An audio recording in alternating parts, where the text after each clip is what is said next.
বিসমিল্লাহির রহমানির রহিম।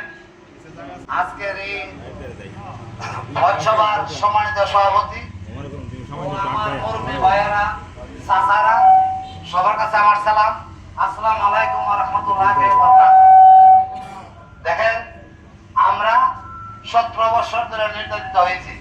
আমার নামে আপনারা সবাই জানেন অনেক মামলা হয়েছে, জেলা জজ কাটেছি, অনেক নির্যাতিত, কিন্তু আমি এই নির্যাতনের ভাগে দিয়েও আমি বারবার মেম্বার নির্বাচিত। এখন আমরা দুর্দিনে আমরা পাশনে সাথে রয়েছে আমিন ভাই, আমরা চাই তাহলে মাধবপুর সোনারগাঁ থেকে এমপি দেখতে চাই।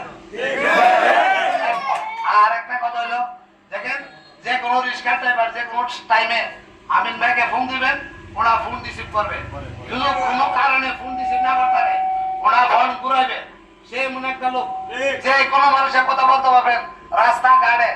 সে মানে সব সময় এই 17 বছর যারা দুঃখিত নির্যাতিত আছিল তাদের পাশে রয়েছে, তাদের মামলাগুলি ডিল করছে হাইকোর্টে। এবং আমাদের নেত্রী, দেশ নেত্রী বেগম খালেদা জিয়ার আইনজীবী, এবং আমরা তারেকের অহংকার তারেক জিয়া, ওনার আইনজীবী, হবিগঞ্জে ঘোষ ভাই, তারও আইনজীবী, আরো অনেক আমাদের এলাকার নেতা বেতার মামলা জামিন করাইছে এই দুর্দিনে, বুঝছেন। আজকে আমরা কলা খাইতে মাঝিয়েছি, বুঝছেন। একটা সময় সেটা এখন আমরা কলা লইয়া খাই গেছি, কলা খাইলাম সবাই মিললা, কথা বুঝছেন। সবাই একটু বুঝে রাখবেন, দুর্দিনে যে ছিল সেও আমরা সাথে কান্ডারি হবে।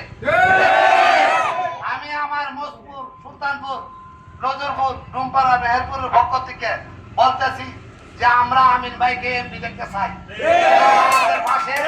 আমাদের পাশে এই দিকটা গাড়িটা লয়ে গেলে কব আমরা এমপি সাহেব আছে। আপনারা এই কথাটা সবাই স্মরণ রাখবেন।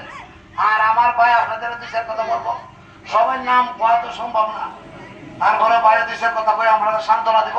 এই বলে আমি বিদায় নিলাম। আসসালামু আলাইকুম ওয়া রাহমাতুল্লাহি ওয়া বারাকাতুহু।